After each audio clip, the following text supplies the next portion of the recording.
Shalom, jemaat yang dikasihi Tuhan.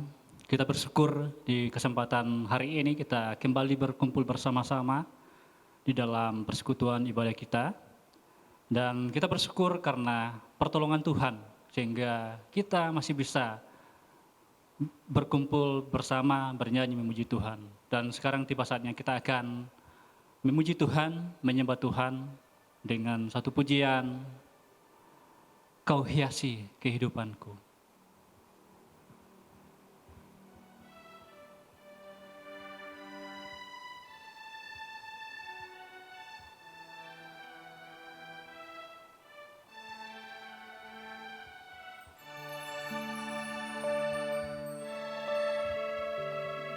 Kau hiasi kehidupanku dengan kemurahan-Mu. Kau rancangkan masa depanku penuh dengan harapan. Aku ada saat ini, semuanya karena kasih-Mu. Aku hidup hari ini, semua berkat kemurahan-Mu. Terima kasih Yesus, Engkau sangat baik, teramat baik bagiku.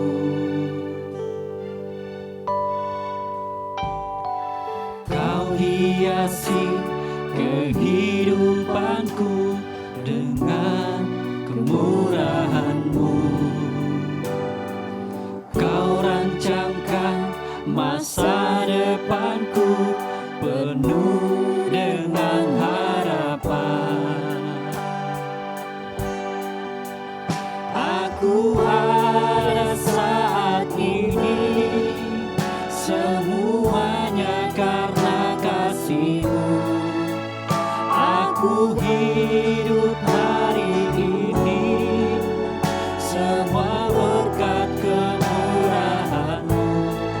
Terima kasih Yesus, Engkau sangat baik, teramat baik bagiku. Kau hiasi kehidupanku dengan kemurahan-Mu. Kau rancangkan masa depanku penuh dengan harapan. Aku ada saat ini, semuanya karena kasih-Mu. Aku hidup hari ini, semua berkat kemurahan-Mu. Terima kasih Yesus, Engkau sangat baik, teramat baik. Aku ada saat ini, semuanya karena kasih-Mu.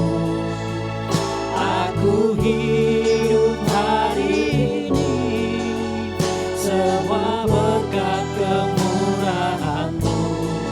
Terima kasih Yesus, Engkau sangat baik, teramat baik. Terima kasih Yesus, Engkau sangat baik, teramat baik. Terima kasih Yesus, Engkau sangat baik, teramat baik bagiku.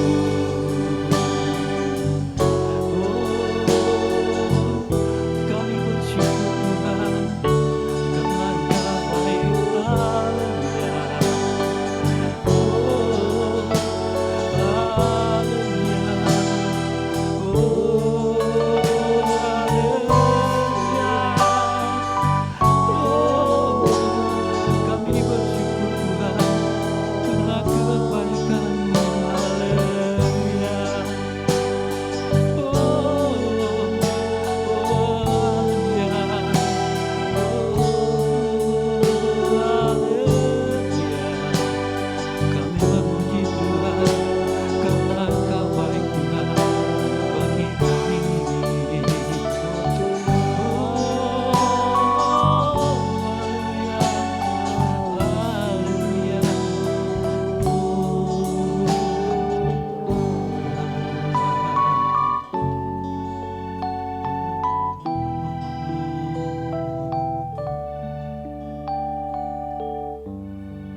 Mari kita minta pertolongan Tuhan. Pertolongan kami datangnya dari Tuhan yang menciptakan langit, bumi, dan segala isinya. Kasih karunia Tuhan menyertai ibadah kami pagi hari ini. Awal, pertengahan, sampai pada akhirnya, nama Tuhan saja yang dipermuliakan. Haleluya, amin. Tiba saatnya kita bersorak-sorai memuji Tuhan karena kebaikan Tuhan, pertolongan Tuhan dalam kehidupan kita. Kita nyanyikan satu pujian, Ku Kan Terbang.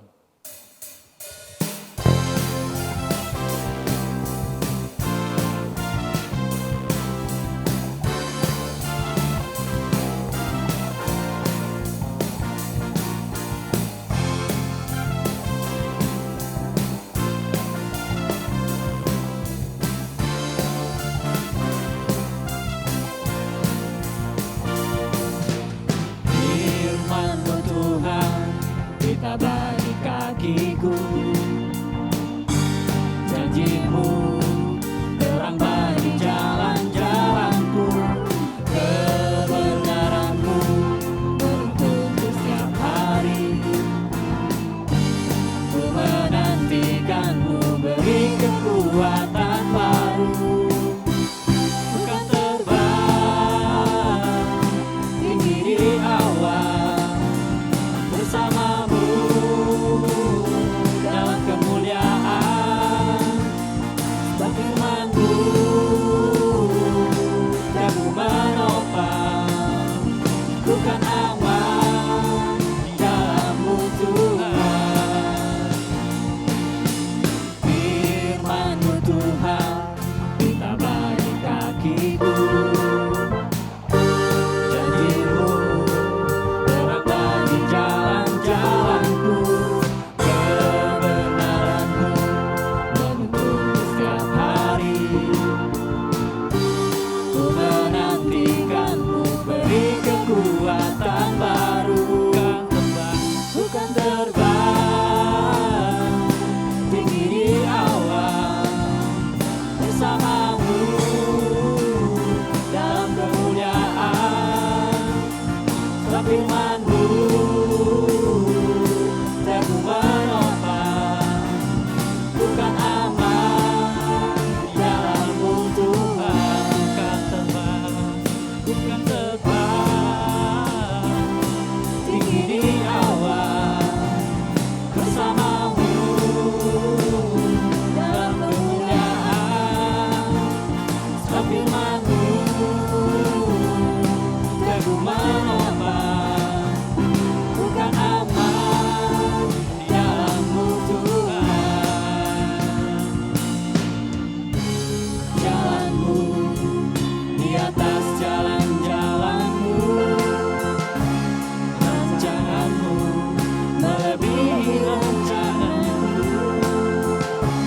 Firman-Mu sungguhlah membebaskan-Ku. Berjalan bersama-Mu, berjalan bersama-Mu. Ku kan terbang tinggi di awan bersama-Mu dalam kemuliaan. Sebab firman-Mu teguh menopang. Ku kan aman di dalam-Mu Tuhan. Ku kan terbang tinggi di awan bersama-Mu dalam kemuliaan. Sebab firman-Mu teguh menopang. Ku kan aman di dalam-Mu Tuhan. Ku kan terbang, ku kan terbang tinggi di awan bersama-Mu dalam kemuliaan. Sebab firman-Mu teguh menopang. Ku kan aman di dalam-Mu Tuhan. Ku kan aman di dalam-Mu Tuhan. Ku kan aman di dalam-Mu Tuhan.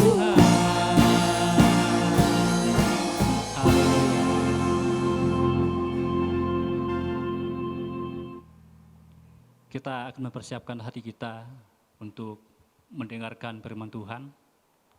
Kita menyanyikan satu pujian, Harapanku.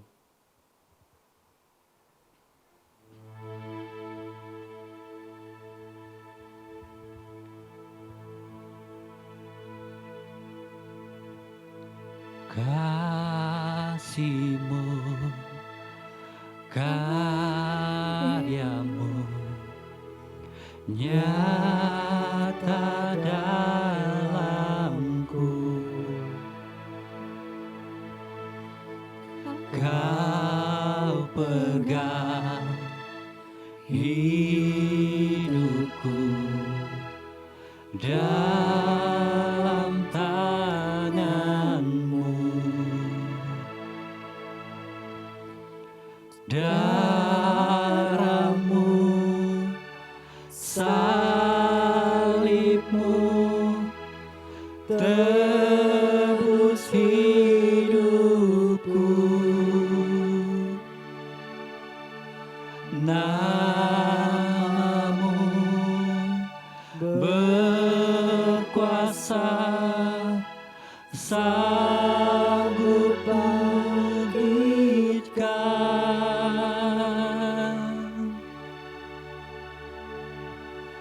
Harapanku di dalam-Mu, hanya Kau Yesus kuatku. Ku percaya, ku aman dalam-Mu.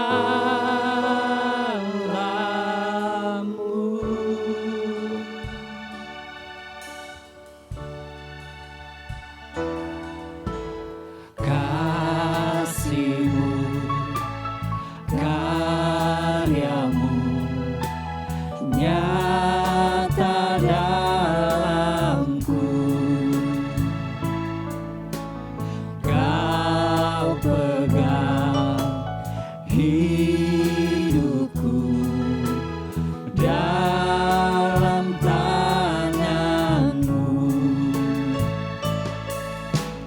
Darah-Mu, salib-Mu tebus hidupku. Nama-Mu berkuasa, sanggup bangkitkan.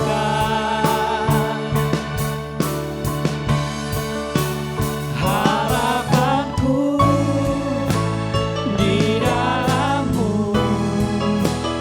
hanya Kau Yesus Tuhanku.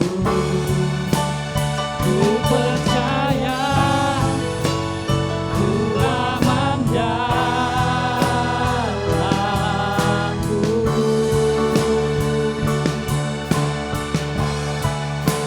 Tak pernah gagal rencana-Mu, terangi jalanku, kuasa-Mu sempurna. Harapanku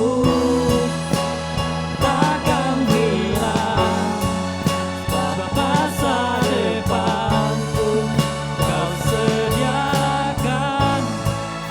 Tak pernah gagal rencana-Mu, terangi hidupku, kuasa-Mu sempurna. Harapanku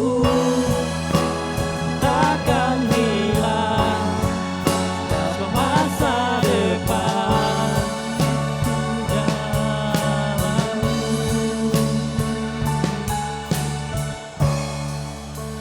Harapanku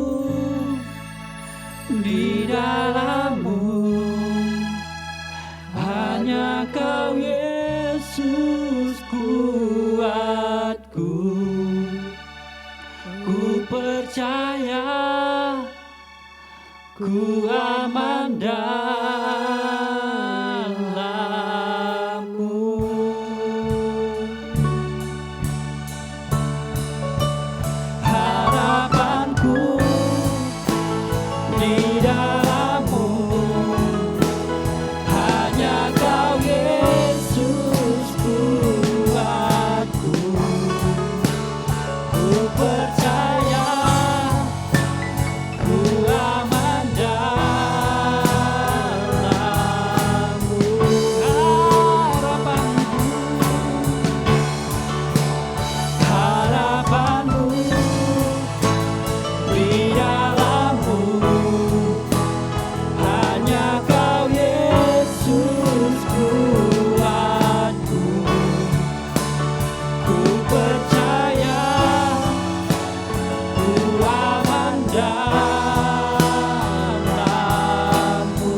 Mari kita berdoa.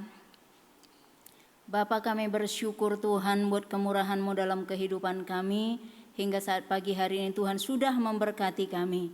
Dan kami mau terus memuji-muji Tuhan. Saat pagi hari ini Tuhan kami mau merenungkan kebenaran-Mu. Roh Kudus yang berkarya di tengah kami. Roh Kudus berbicara ke dalam hati kami. Seturut kebutuhan kami masing-masing. Dan mampukan kami untuk hidup dalam kebenaran firman Tuhan. Sehingga sungguh Tuhan kami siap untuk menanti kedatangan-Mu kembali. Terpuji nama-Mu Bapa, dalam nama Yesus kami siap merenungkan firman Tuhan. Haleluya. Amin. Shalom Bapak Ibu Saudara. Kita bersyukur kembali bisa berkumpul bersama pada pagi hari ini di dalam ibadah raya kita.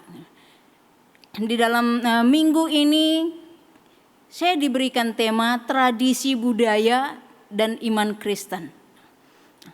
Dari ayat yang diberikan kepada saya dari 1 Tesalonika 4 ayat 13 sampai yang ke-18. Saya akan bacakan dengan cepat firman Tuhan bagi setiap kita. Kedatangan Tuhan. Selanjutnya kami tidak mau saudara-saudara bahwa kamu tidak mengetahui tentang mereka yang meninggal, supaya kamu jangan berduka cita seperti orang-orang lain yang tidak mempunyai pengharapan. Karena jikalau kita percaya bahwa Yesus telah mati dan telah bangkit, maka kita percaya juga bahwa mereka yang telah meninggal dalam Yesus akan dikumpulkan Allah bersama-sama dengan Dia. Ini kami katakan kepadamu dengan firman Tuhan. Kita yang hidup, yang masih tinggal sampai kedatangan Tuhan, sekali-kali tidak akan mendahului mereka yang telah meninggal.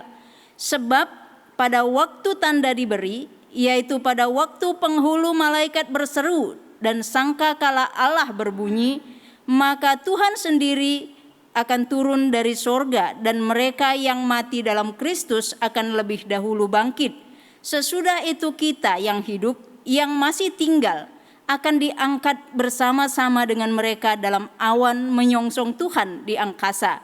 Demikianlah kita akan selama-lamanya bersama-sama dengan Tuhan. Karena itu hiburkanlah seorang akan yang lain dengan perkataan ini. Jadi, kalau kita melihat di dalam tema kita, tradisi budaya dan iman Kristen. Berbicara tentang tradisi, kalau kita melihat Kamus Bahasa Indonesia memberi pengertian tradisi dan budaya itu hampir sama. Itu tentang adat kebiasaan. Tradisi budaya adalah adat kebiasaan yang lahir secara turun-temurun dari satu kelompok masyarakat. Jadi menurut sensus penduduk di bangsa kita tahun 2010, Badan Pusat Statistik Indonesia mencatat bahwa di bangsa kita ada 300 etnik suku bangsa dan di dalamnya terdapat lebih kurang 1.340 suku bangsa, dan tentu bahasa, demikian juga budaya yang bermacam, sedikit-sedikit pasti berbeda. Jadi kita bisa bayangkan bagaimana banyaknya tradisi budaya yang ada di tengah bangsa kita. Dan tentu kalau saya katakan jemaat Tesalonika juga punya tradisi budaya mereka, mempengaruhi mungkin kehidupan mereka pada masa itu. Tradisi budaya jika kita kaitkan dengan iman Kristen, tentu tidak semua dapat disandingkan bersama. Karena ada yang bertentangan dengan firman Tuhan, meskipun tidak semuanya. Maka saya katakan tidak juga setiap tradisi budaya itu bisa kita katakan, oh ini berhala dan harus ditolak.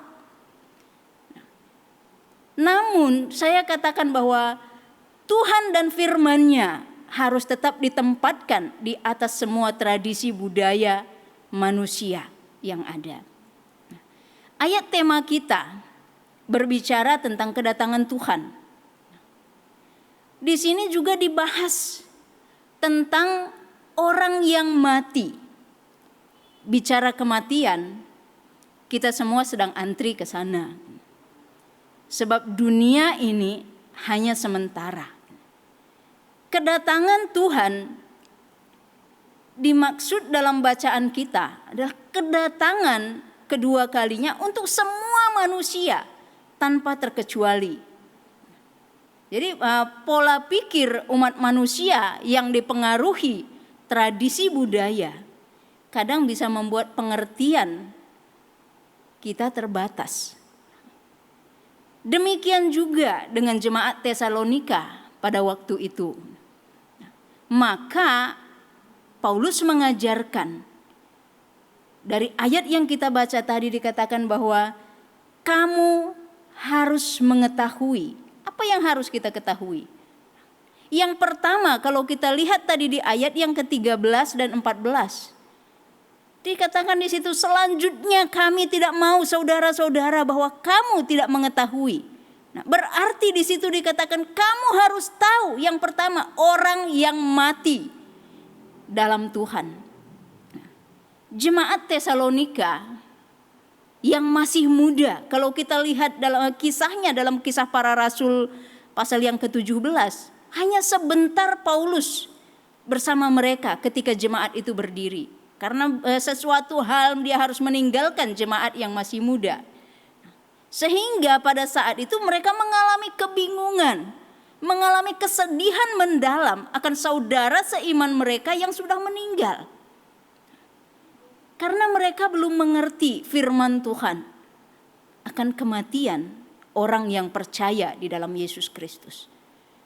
Bisa jadi saya katakan karena kepercayaan mereka yang sebelumnya, yang menyatakan bahwa tidak ada kebangkitan bagi orang mati. Tradisi itu mungkin sudah mengakar bagi mereka, sehingga mereka berpikir bahwa orang yang sudah meninggal tidak akan lagi mengalami kasih Tuhan. Dalam tradisi budaya secara umum, jika kita kehilangan orang yang kita kasihi, saya katakan wajar untuk berduka cita. Bahkan kalau kita melihat tradisi budaya di beberapa negara, kita bisa lihat di China, kita lihat di Afrika Tengah, bahkan dikatakan harus ada kedukaan mendalam yang ditunjukkan. Jadi mereka malah memanggil pelayat profesional kalau disebutkan untuk bisa menangisi. Karena menurut mereka dengan duka yang mendalam itu akan menghantar yang meninggal itu ke alam yang lain. Tapi kalau saya renungkan, apa salah kalau kita berduka ketika orang yang kita kasihi meninggal? Saya percaya tidak. Tapi kita harus tahu batasnya. Maka dikatakan dalam bacaan kita, jangan berduka seperti orang yang tidak punya pengharapan. Sebab bagi orang percaya, kematian hanya perpisahan sementara. Makanya kalau kita melihat Pengkhotbah 3 ayat yang keempat dikatakan ada waktu untuk menangis, ada waktu untuk tertawa. Umumnya orang yang menangis itu karena duka atau karena suka. Tentu kita tahu bukan karena sukacita orang menangis kalau secara umum. Namun apapun yang terjadi di dalam kehidupan kita, kita harus tahu bahwa itu adalah seizin Tuhan. Dia selalu tahu yang terbaik buat hidup kita. Dan dialah harapan yang tidak pernah mengecewakan bagi setiap kita yang percaya. Nah, maka Paulus tadi katakan, kamu harus mengetahui bahwa mereka yang meninggal di dalam Yesus akan dikumpulkan Allah bersama-sama dengan Dia.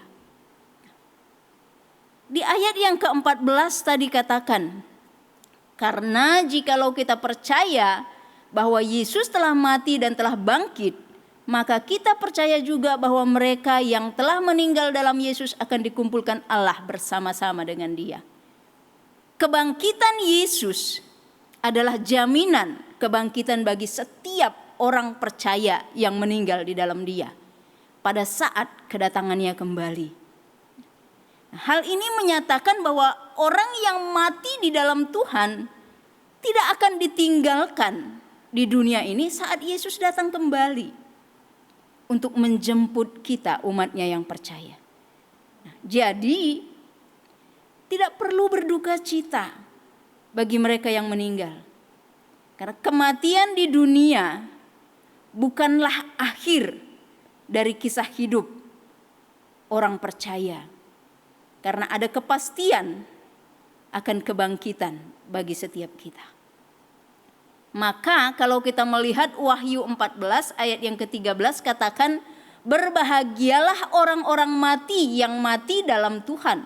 Sejak sekarang ini, sungguh kata Roh, supaya mereka boleh beristirahat dari jerih lelah mereka.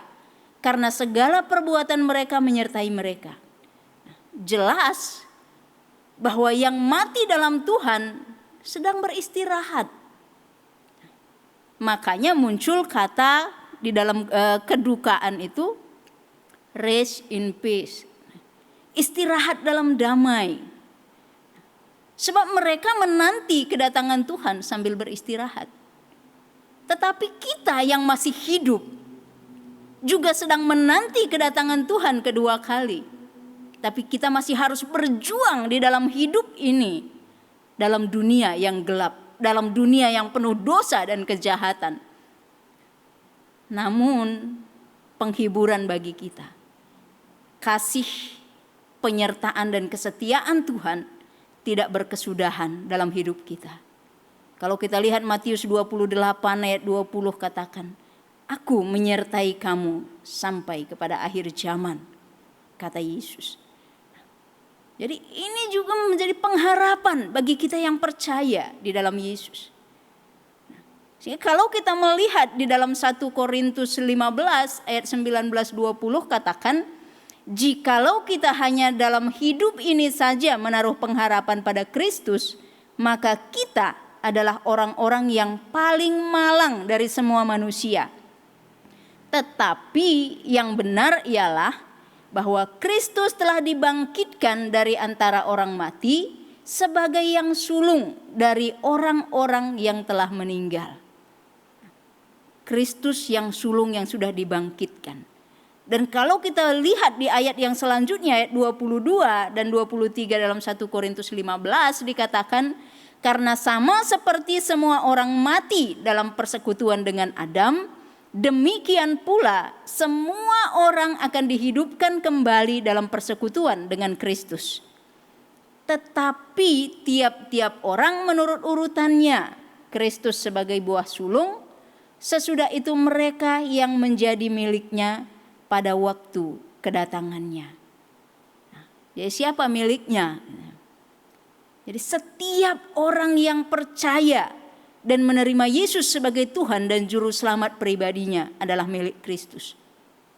Kalau kita lihat 1 Korintus 3 ayat 23, 6 ayat 20, di situ menyatakan bahwa kita ini milik Kristus yang telah ditebus dengan darah yang kudus. Harganya sudah lunas dibayar, dikatakan. Jadi semua orang ini, semua milik Kristus yang sudah mati, yang sudah bersekutu dengan Kristus, dikatakan firman Tuhan akan dihidupkan kembali. Karena itu, jika kita mau berduka, berduka citalah untuk orang-orang yang masih ada di luar Tuhan, yang belum percaya dan menerima Yesus Kristus sebagai Juru Selamat pribadinya. Sebab kalau mereka meninggal, mereka akan terhilang selamanya. Tetapi yang sudah di dalam Yesus akan berbahagia selamanya bersama dengan Dia. Tradisi budaya juga mengajarkan kita untuk mengasihi satu dengan yang lain. Maka saya katakan, selagi ada kesempatan bagi setiap kita, bagikanlah kasih Yesus itu kepada setiap orang yang belum percaya kepada Yesus, supaya kelak kita bisa bersama-sama kembali dengan mereka di dalam Kristus yang dipersekutukan dengan Dia, dikatakan. Dan hal yang kedua, Kalau kita melihat dari ayat yang ke-15 dikatakan Paulus di situ, ini kami katakan kepadamu dengan firman Tuhan. Kita yang hidup, yang masih tinggal sampai kedatangan Tuhan, sekali-kali tidak akan mendahului mereka yang telah meninggal. Jadi hal yang kedua yang kita harus tahu, bahwa kedatangan Tuhan kedua kali itu pasti. Firman Tuhan mencatat bahwa saat kedatangannya kembali, kita yang masih hidup tidak akan mendahului mereka yang sudah meninggal untuk bertemu Tuhan. Jadi jangan pikirkan aku masih hidup, ketika Tuhan datang kembali, aku akan bisa bergerak lebih dahulu. Firman Tuhan tidak mencatat demikian. Kan dikatakan di sini dalam bacaan kita, saat sangkakala Allah berbunyi, Tuhan turun dari sorga, maka orang yang telah mati dalam Tuhan akan bangkit lebih dahulu. Sesudah itu kita yang hidup akan diangkat bersama-sama untuk menyongsong Tuhan di angkasa. Kalau saya bayangkan itu luar biasa. Wow, kita bisa melihat Tuhan yang turun dari surga, kita bisa bertemu di angkasa.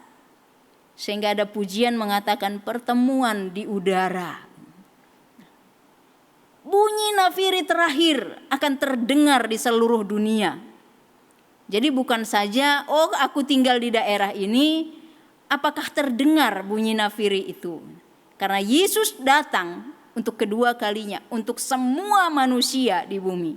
Baik yang sudah mati di dalam Kristus, baik bagi setiap kita yang masih hidup, yang taat setia di dalam Dia, menanti kedatangannya.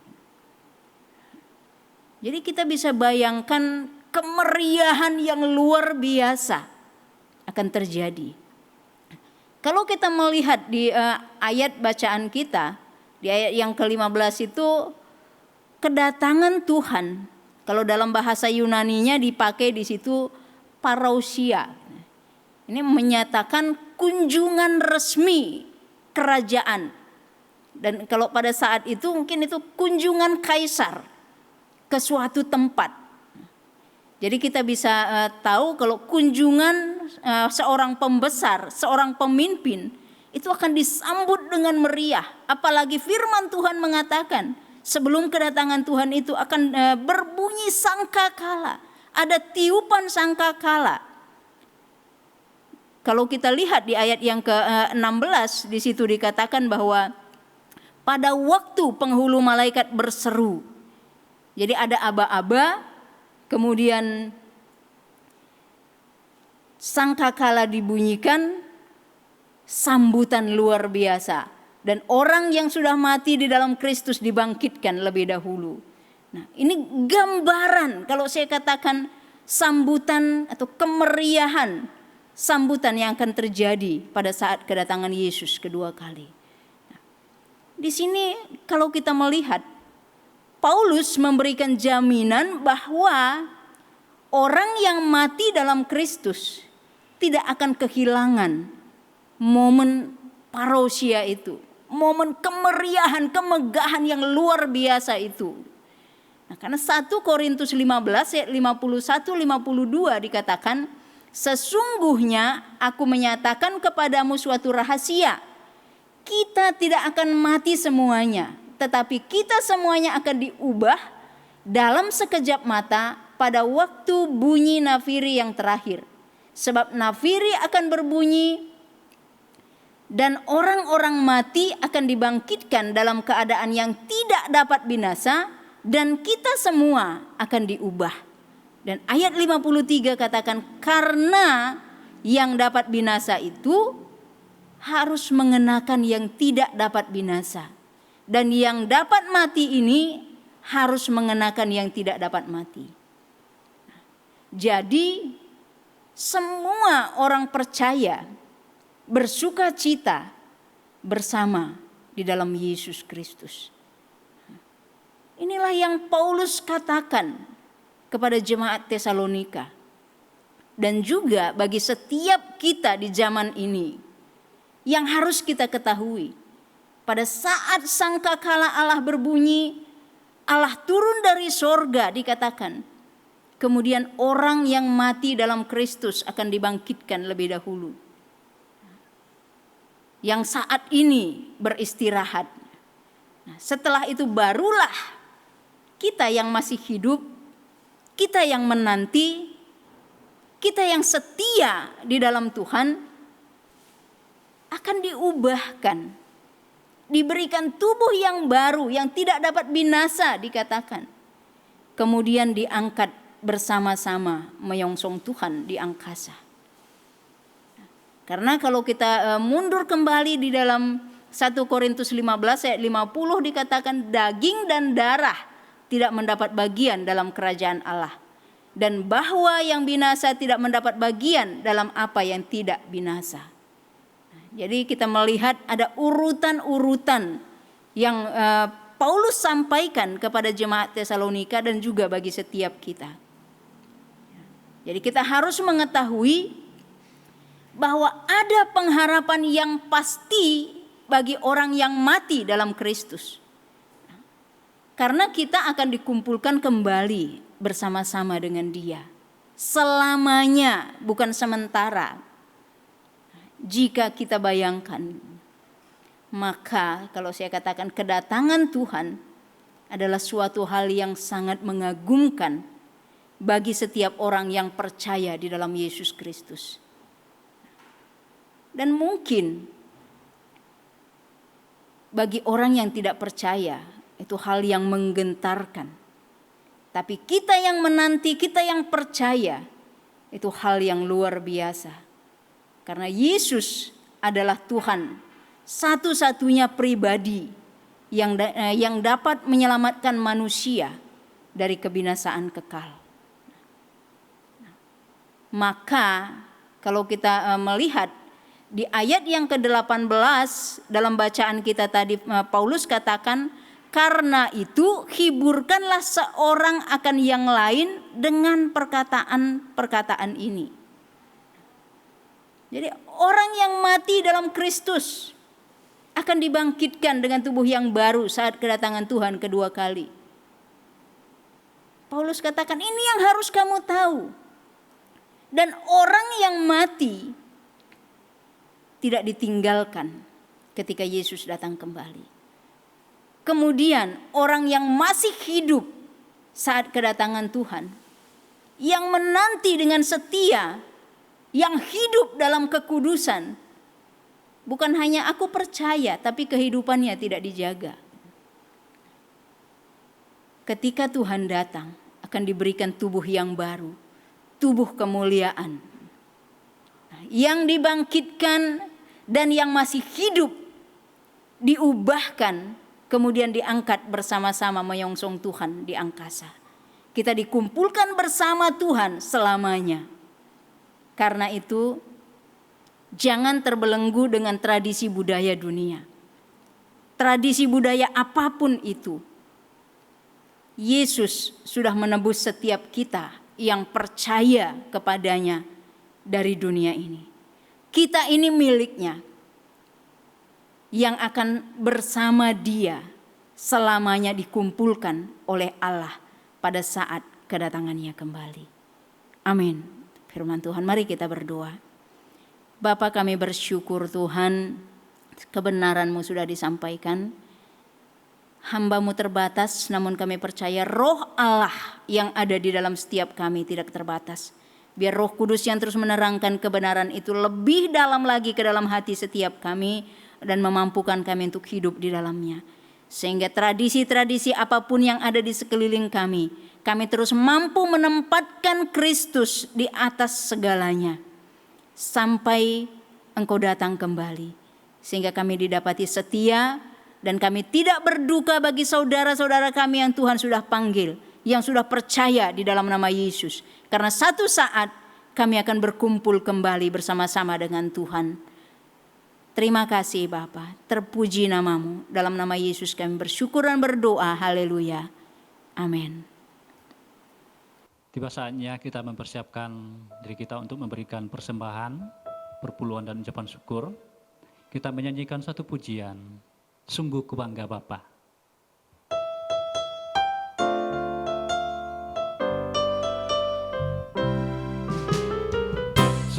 ku bangga Bapa, punya Allah seperti Engkau. Sungguh ku bangga Yesus atas segala pengorbananmu. Tak ingin aku hidup lepas dari kasih-Mu. Kasih-Mu menyelamatkan dan beriku pengharapan. Kini ku persembahkan apa yang aku miliki. Memang tiada berarti bila dibanding dengan kasih-Mu. Namun ku ingin memberi dengan sukacita di hati, karena ku tak tahu ini menyenangkan hati-Mu ini. Kini ku persembahkan apa yang aku miliki. Memang tiada berarti bila dibanding dengan kasih-Mu. Namun ku ingin memberi dengan sukacita di hati, karena ku tahu ini menyenangkan hati-Mu. Karena ku tahu ini menyenangkan hati-Mu. Karena ku tahu ini menyenangkan hati-Mu.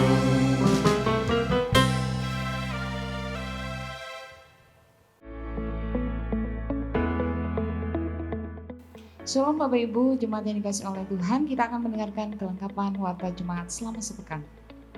Selasa sampai dengan Sabtu, kita akan sama-sama doa pagi, pukul 8 hingga pukul 9 melalui aplikasi Zoom, mengujak untuk setiap jemaat, demikian juga setiap kita boleh bisa hadir dan bergabung bersama untuk saling diberkati oleh Tuhan. Komsel Youth pada hari Rabu, pukul 7 malam melalui aplikasi Zoom mengajak seluruh kaula muda untuk kita bisa berfellowship bersama. Pada hari Kamis kita akan sama-sama ibadah baca gali Alkitab pada pukul 7 malam melalui aplikasi Zoom, mengundang seluruh jemaat Tuhan, para pelayan-pelayan Tuhan untuk bersama-sama kita diberkati di dalam seri menggali kebenaran firman Tuhan. Kita akan dilayani oleh Bapak Pendeta Hosea Rudi dan mengajak untuk semua kita boleh bergabung bersama-sama. Kemudian Youth Service pada Sabtu pukul 6 sore, kaula muda bisa menyaksikan melalui IG Youth Gubdi Pluit. Demikian juga mengundang seluruh kaula muda untuk bersama-sama ibadah secara onsite. Sunday Service pukul 9 pagi, bisa Bapak Ibu yang tidak sempat beribadah di tempat ini bisa menyaksikan dan melihatnya melalui channel YouTube Tobi Linando. Sunday School KA Gubdi Pluit pada waktu yang sama 9 pagi mengajak seluruh anak-anak demikian juga orang tua bisa menyaksikannya melalui channel YouTube Christina Natalia. Demikian kelengkapan warta jemaat selama sepekan. Kiranya Tuhan Yesus memberkati. Shalom. Mari saudara, kita terima berkat Tuhan. Kita kedangkan tangan dan terima berkat Tuhan. Tuhan memberkati dan melindungi engkau. Tuhan menyinari engkau dengan wajah-Nya dan memberikan kasih karunia. Tuhan menghadapkan wajah-Nya kepadamu dan memberikan damai sejahtera. Jemaat kepunyaan Tuhan yang kukasihi, terimalah berkat Allah, kasih karunia Tuhan Yesus Kristus, kasih Allah dalam persekutuan dengan Roh Kudus, menyertai engkau semua hari ini bahkan sampai selama-lamanya. Amin. Tuhan memberkati kita. Haleluya. Amin. Kemuliaan Tuhan atas kita, tangan kasih-Nya menuntun kita, kebajikan, kemurahan selamanya, sampai kita bertemu